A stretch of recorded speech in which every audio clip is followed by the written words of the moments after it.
Allez, bonjour tout le monde, bienvenue sur ma chaîne. Alors aujourd'hui, on se retrouve pas au bord de l'eau, on se retrouve à la maison pour se faire une petite vidéo tuto matériel, trouvailles, enfin vu le temps qu'il fait dehors, pardon, il fait pas spécialement beau, il y a beaucoup de vent dans notre région en ce moment, il fait froid, voilà, après c'est l'hiver, mais ça pleut beaucoup, il fait beaucoup de vent, c'est pas un temps qui se prête à aller pêcher, donc du coup je me suis dit pourquoi pas leur faire des petites vidéos tuto que j'aurais bien aimé trouver moi à l'époque pour m'aider pour ma passion qui est la pêche. Donc voilà, aujourd'hui c'est tout simple, je pense que les gens connaissent déjà, mais je tiens à le rappeler et j'aime bien, c'est un truc qui me suit tout le temps en fait avec moi, voilà. C'est en fait un monte-hameçon qui est tout simple. Bon là il est en plastique, mais non, j'ai vu qu'ils en faisaient en alu ou en ferraille quoi, en métal. Mais moi le mien est en plastique, c'est pas le premier que j'ai, hein. J'en ai passé pas mal déjà, mais ça tient dans le temps, c'est costaud et franchement ça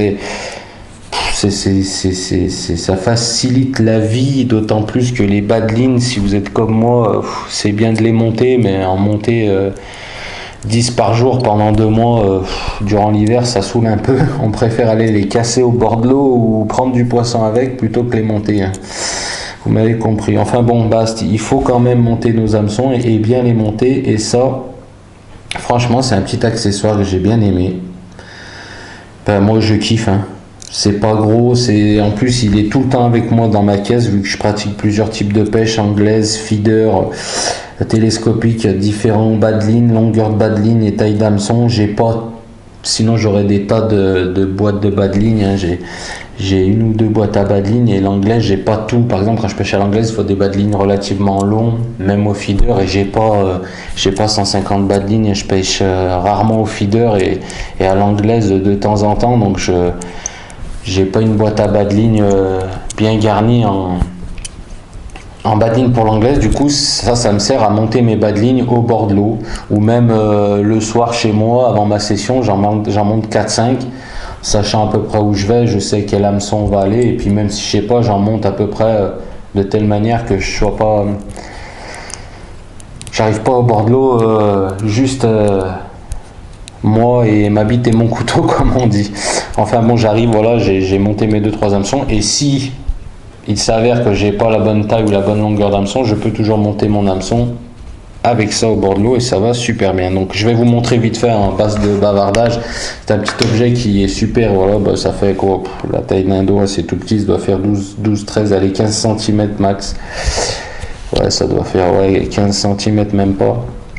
Donc dessus vous avez cette tige en plastique qui fait le corps de l'appareil, une roulette pour serrer la mâchoire, je pense que vous l'aurez deviné, pour tenir l'hameçon fermement, et ces 2 crochets qui servent au maintien du fil pendant qu'on fait la manipulation. Donc je vous montre tout de suite. Donc là j'ai pris du fil, hein, je crois que c'est du 14 centièmes celui-là, 14 centièmes chez Preston, qui va super bien d'ailleurs. J'adore, il a une bonne mémoire et il va bien. Là pareil, je vais prendre un hameçon, un hameçon de 14, je prends un peu gros, comme ça vous y verrez mieux, enfin on y verra mieux surtout.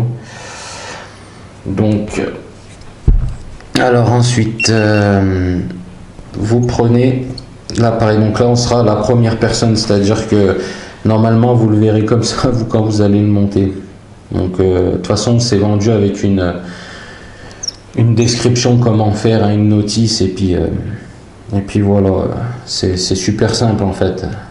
Un peu moins pratique à filmer pour vous faire une démonstration, mais on va essayer de se débrouiller.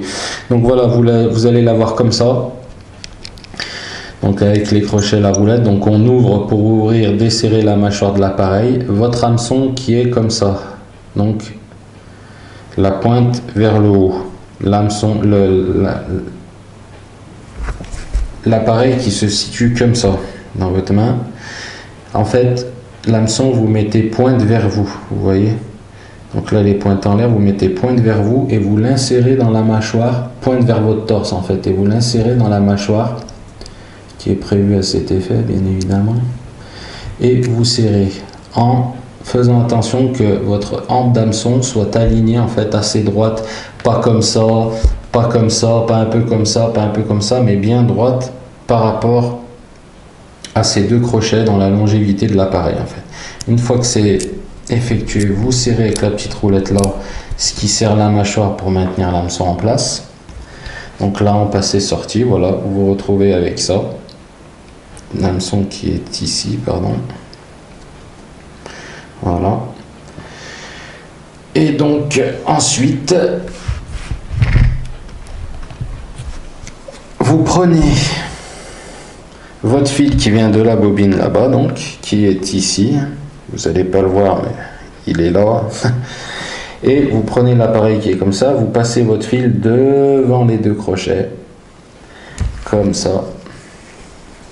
Donc je vous le mets comme ça, que ça soit plus pratique à voir. Donc hop, hop, vous passez le fil devant les deux crochets et vous revenez, hop,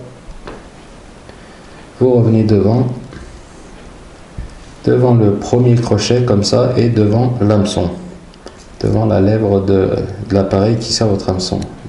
En faisant attention, pardon, à que ça soit bien, que vous soyez bien dans l'axe du fil de votre bobine qui se situe là-bas. Et après, vous commencez à faire des tours.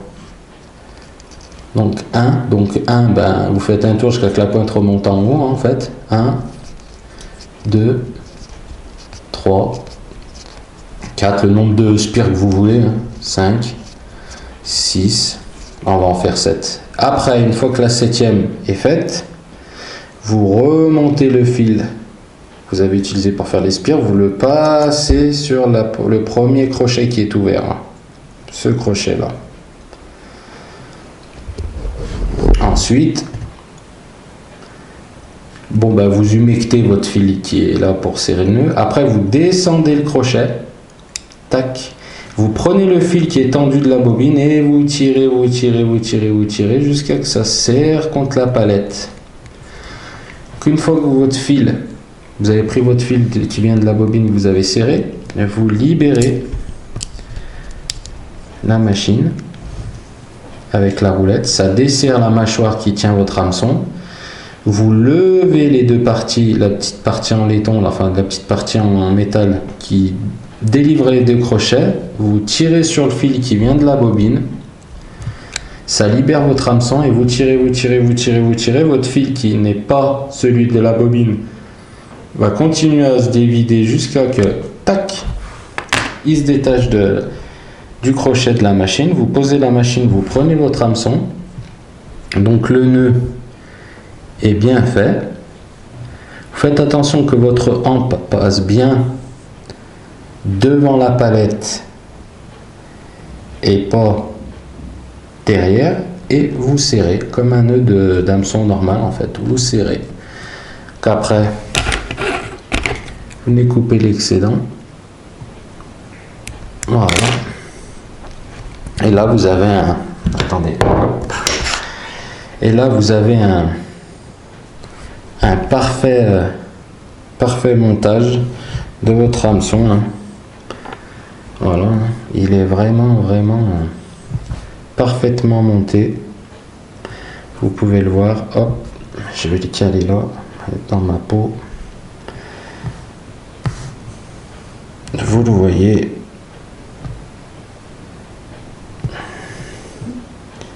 Il est parfaitement monté. Et de qui puisait droit à la descente du fil. Vous voyez, ça passe bien là. Et les spires sont vraiment droites et tout. Si vous restez dans l'alignement de l'appareil et de votre bobine qui se situe là où vous l'avez bloqué, en fait, si tout est droit, vous tournez, vous faites le nombre de spires que vous avez besoin de faire. Quand ces trois trucs sont faits, si c'est bien aligné avec votre bobine et le fil est bien tendu, votre appareil est aligné avec la bobine, vous serrez votre fil, votre hameçon et votre montage sera parfait. Et là, il est réellement parfait, quoi. Après, j'ai pas une loupe, hein. Ça serait bien d'y voir au microscope comme c'est fait, ça serait intéressant. Et là, vous avez votre montage qui est nickel avec l'excédent de fil et puis voilà l'hameçon. Et ça vous fait un montage super bien. Donc voilà. Et après, bah, vous libérez votre fil, vous coupez là, vous faites votre boucle Easy Loop et puis ou à la main, puis vous faites la longueur que vous voulez. C'était juste pour vous dire qu'en fait ça, vous avez vu, hein, ça n'a pas pris longtemps. Bon, après je vous ai expliqué comment on fait entre temps, donc c'est normal que ça ait pris un peu plus de temps, mais je pense qu'en moins de 50 secondes, même moins de 30 secondes, vous montez des bas de ligne avec ce système. Et c'est super parce qu'au bord de l'eau aussi, une fois que votre ligne est faite, vous accrochez votre fil et vous avez juste à tirer, tac tac, passer votre hameçon. C'est super pratique pour ceux qui n'ont pas de boîte à bas de ligne, qui ne veulent pas s'embêter ou qui débutent. C'est vraiment l'outil à avoir. Moi je le préconise, je l'ai tout le temps avec moi dans ma caisse, hein, là dans mon tiroir à bordel, où il y a tous mes ustensiles, mes dégorgeurs et tout, ça me suit tout le temps avec moi. Voilà, c'était un tout petit tuto pour vous dire que ce truc là, et franchement vous allez pouvoir le trouver à les 3 euros, 5 euros, ça dépassera pas 5 euros avec les frais de port, franchement, et ça vaut vraiment le coup de le procurer, parce que les monter à la main, surtout quand il fait froid et qu'on vieillit, c'est pas forcément pratique, ou qu'on débute, on n'a pas forcément les bonnes manips pour tenir le fil et tout ça, faire les spires et tout. Ça aide vraiment et ça facilite grandement la vie. Voilà, je vous le recommande, vous allez le trouver sur n'importe quel site ou dans n'importe quel magasin de pêche. Si vous l'avez pas, vous demandez à votre détaillant d'articles de pêche et puis sûrement il pourra vous le trouver. Donc voilà, c'était juste pour vous faire un petit tuto sur ce petit appareil, et franchement, pour celui qui débute ou celui qui veut pas s'embêter au bord de l'eau, ça c'est le top, ça me suit tout le temps. Voilà, c'était juste pour vous dire ça. Et puis j'espère, avec le temps, j'espère que dès que le temps on pourra être au beau fixe, on pourra se faire une nouvelle pêche au bord de l'eau. D'ici là, n'hésitez pas à liker les vidéos. Vous savez, un petit pouce bleu, ça encourage bien, et puis ça montre qu'on fait pas le travail pour rien, et puis ça montre que vous êtes intéressé par ce qu'on fait, et puis moi ça m'aide beaucoup. Voilà, je vous remercie, et puis bon visionnage à tous, et puis surtout on se voit bientôt au bord de l'eau. Allez les gars, salut.